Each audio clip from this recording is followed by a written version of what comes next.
يقيني. لا لا لا نزداد المالا كي نزداد جمالا، جوهرنا هنا.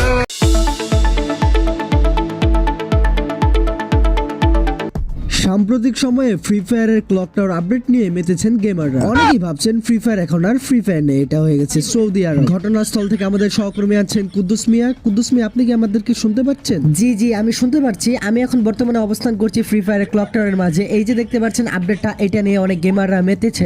প্রতিদিন এখানে হাজার হাজার পর্যটক ভিড় করছেন টিকটক ভিডিও শুট করার জন্য। আমি একটু আগে একজনকে দেখলাম টিকটক ভিডিও শুট করছে, কিন্তু তাকে অন্য একটা এনিমি মেরে দিল। আসলে সত্যি কথা হচ্ছে এই জায়গাটা নিয়ে ভিডিও বানালে এখন ফরে হতে যাচ্ছে, কারণ বারমুডা ম্যাপ সেজেছে এখন নতুন নামে। জি ধন্যবাদ, এটাই ছিল আমার কাছ থেকে সর্বশেষ নিউজ। আর এখানে আইনশৃঙ্খলা বাহিনী খুব দ্রুতই ব্যবস্থা গ্রহণ করবে এই জায়গাটাকে নিরাপদ রাখার জন্য। কামকাজ নাই টিভি, কুদ্দুস মিয়া, বারমুডা।